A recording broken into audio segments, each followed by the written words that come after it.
We are 2 subscribers away from 70,000. 2 subscribers away at the time of recording. So please subscribe.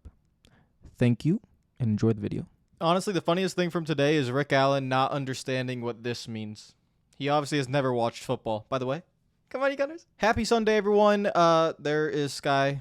Where is he going? It's been 10 seconds. He's already making the cameo.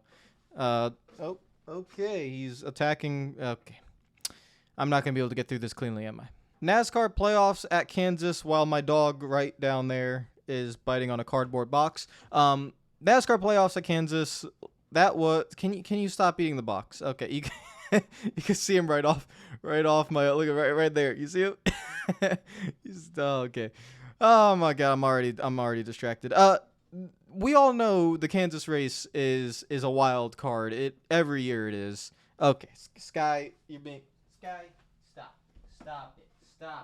I'm trying to do my job. Don't look at me like that. Stop that. Sky, can I please do my video? Please, I beg. Okay. So where the heck are we? NASCAR Kansas. This one, we all know it's a wild card. It always is a wild card, and it proved to be a wild card today. I have the points right in front of me, as these race reviews usually are in the playoffs. I actually talk about the points more often than I talk about the race itself. The race itself was chaotic, as it always is. Playoff drivers, right rear tires going down, people crashing, multiple people crashing, and just a lot of crazy restarts. I think crazy restarts, but great racing. 3-wide racing for multiple laps on end. Really good battling. The drivers were really able to battle against each other. The car was great at this track. The track is great, as it usually is. And to be honest, it provided a really great race, in my opinion. As my dog continues to lose his mind, just ignore him. We will talk about the race winner in a second. Let's first get into the playoff standings to touch on some guys that had bad days, essentially. And do you want to talk about Bubba Wallace first or something? Good God. I mean, holy crap. But Sky, are you serious? I'm going to have to go walk him before I finish this, aren't I? I might have to come back in like 40 minutes, guys. I might see you in 40 minutes real time, and this will be uploaded sometime tonight because he's not letting me record. I'm going to try. Anyways, but let's touch on the first guy that went down, which was okay. Oh my God. Okay. You know what? I'll be back. Okay, I'm back. It is 7:15, so what was that, 30 minutes? 30 minutes. Okay, let's start with a few different things here. So let's pull up the points. So you can see the points right here. I'm looking at my laptop of the points. Christopher Bell is locked in via, winning. Sorry, not winning. Points. I forgot. Eric Jones won last week. So, yeah, no playoff driver has actually won, but Christopher Bell's locked in via points. William Byron, Denny Hamlin, Joey Logano, Ryan Blaney, Alex Bowman, Chase Elliott, Kyle Larson, Ross Chastain. All pretty much safe if they don't DNF in the next round. We'll talk about their races in a second, but let's start with Kevin Harvick, minus 35. He had an incident, unfortunately it was a little complicated. 3 wide with Ross Chastain and Bubba Wallace, but then, Bubba was kind of clear. Not really. It was really close. But it was actually Ross Chastain who just, did Ross Chastain things and just kind of forced Wallace up. And the reason why I say do Ross Chastain things is because if you actually look at it, Chastain, I haven't heard his audio, but he should have been told it was 3 wide for the majority of that corner, and I don't think he cared because he only left enough room for one driver. He just completely washed up the track, and Harvick he wasn't there, but he was as close to being there as you could possibly be. He was basically out of the throttle to not get put into the fence. So Chastain's aggressive style kind of caused that, and then the dirty air from Bubba Wallace's rear end, because Harvick was so close, he was literally right on the bumper, just knocked Harvick's car sideways and into the wall. So I don't know what Harvick thinks about it, but just looking at it, in my opinion, Chastain should have been told he was 3 wide. It's early in the race. He should have probably gave more room. But again, I don't know if maybe his spotter said he was 2 wide and then he just raced as if it was only Bubba Wallace next to him. But he clearly was not giving enough room for a third car on the outside if he wanted to. And so that's just kind of what he does. And I say that because I don't think he's going to win a championship, because racing this way is good and all, it's fine, but people won't let you win a championship, essentially, is what I'm trying to say. So Harvick is in a must-win situation now. with 2 bad races in a row. Darlington now here. Yeah, he's in a must-win situation. I'd love to tell you he could make up 35 points, but he can't. I mean, you could win both stages. That's 20. You would still need 15 points. And you still have Briscoe, Dillon, Kyle Busch, Cindric, Reddick. I mean, there's still a lot of guys. Too many. He's basically in a must-win situation. So I don't know if he can do that. Bristol's not one of his best racetracks, but I've seen Harvick do great things. So we'll see how that goes. Tyler Reddick was leading the race when he blew a right rear tire, damaged his car. He was then out of the race. There was a lot of blown right rear tires. Kyle Busch in 13th in the points had a right rear tire blown as well, but he spun off turn 4, it looked like, and then blew the right rear tire. I haven't seen it back, so I don't know. Don't say if I'm wrong or not. I don't know. Maybe you guys could tell me. I haven't seen it back. But I think he spun and then blew the tire. I think that's what it was, but I'm not entirely sure. That damaged his car, and he was kind of done for the rest of the race. Chase Elliott was actually running really poorly, but was able to get back going somehow. That 9 car looked awful, but got stage points basically in all the stages. Ended up getting a somewhat respectable result, and so he just, it's all about points in the first round, guys. It's not really about winning. You could just 3 top 10s in a row. You're good. That's all you need. And then when you go to the race results, we will talk about the winner. Don't you worry. Bubba Wallace, Denny Hamlin, Christopher Bell, Alex Bowman, Martin Truex Jr., Byron Chastain, Larson, Blaney, Daniel Suarez round out your top 10. 11th is Chase Elliott, Cindric in 12th, Briscoe 13th, Dillon in 14th. You see a lot of playoff drivers in the top 14 positions. I mean, who's not a playoff driver? It looks like Truex and Bubba Wallace. That's basically it. Everyone else in the playoffs in the top 14. Then you get Chris Buescher in 15th, McDowell, Logano in 17th, Graxton, Haley, Ty Dillon. And then you have, where is he? It's Kyle Busch in 26th. And then you have Tyler Reddick and Kevin Harvick 35th and 36th. And I guess we could go talk about the race winner now. Bubba Wallace. So I tweeted right as he would, like, it was like, I stream the races, guys, on the TV. I don't have cable over here, so I stream, so I'm always like a minute behind. Basically, with 3 laps to go, I sent out the tweet. I was like, well, I wonder what the Bubba Wallace haters are going to say about this now. I didn't realize Bubba Wallace would talk about his haters as much as he did in his celebrations.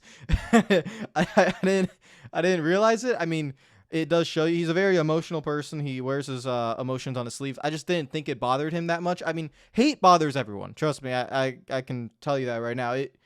Whether it bothers you a lot or bothers you a little, like when you get it, it's up to you to determine how you want to handle it and what kind of skin do you have? Thick skin, thin skin, whatever you want to do. And so Bubba Wallace has definitely been listening to the criticism and taking it pretty harshly, because as soon as he won, there was a lot of like happiness, but it was mostly like what is everyone gonna say now? And he shushed the camera as well, and so again, when I tweeted that, I was thinking of it because I do know the amount of hate he gets. We all kind of know the amount of hate he gets. Some of it's just pure racism. Let's just call it out like it is. It is, okay? As much as we like to think it's the year 2022 and NASCAR has escaped it, it hasn't. I mean, just honestly, just if you want, go on Facebook. You guys will know. Facebook, the home of people who have not grown up with the times. You guys will know what I mean there. But yes, racism is a part of it. Another part of it is just people not believing that he has enough talent to justify the ride that he's in. And to be fair, the ride that he's in it's a new ride. It's not like, it is what it is. I mean, when Michael Jordan and Denny Hamlin wanted him, what do you want me to do? But so I think some of it's that. And so Bubba Wallace takes all that in. I didn't realize how much of it he takes in. Hopefully, like if he wins another race, or when he wins another race, hopefully he can be just naturally happy about it. But he really wanted to shut the haters up. And this is what I'll say about Bubba Wallace. Today is the best performance of his career. It's obvious. It's a second career win. He won at Talladega last year. But this was a beautiful performance. He gets the lead from Alex Bowman, never looks back. Just leads the rest of the race. He was fairly lucky. He didn't have to deal with like what we always see in NASCAR nowadays. Green, white checkers, restarts, craziness, luck that can just kind of take the race away from your hands. He didn't have to deal with that. He got the lead, sailed off, no cautions. It was steady. We, again, very rarely in modern NASCAR do you see that, especially with all the tires that were blowing and the cautions and all that stuff. But that happened, so he was able to take advantage of that and just win. He was a deserved winner. Now, the criticism on Bubba Wallace, forget the racism. We all know that shouldn't be a part of it. Forget people not thinking he should be in the ride. Whatever. That's not part of it. The criticism I have of Bubba Wallace is road courses. You guys know me. I think he needs to improve on road courses. So every time I criticize Bubba Wallace, it's about road courses. It's not really about anything else. I think he's an amazing super speedway driver. I think he's a solid overall driver, but his road courses are weak. So seeing him win here isn't a surprise. It shouldn't be treated as a surprise, in my opinion. It shouldn't be treated as a surprise. Sky, I'm trying to record, Sky. No, stop. It shouldn't be treated as a surprise. He is a very good race car driver.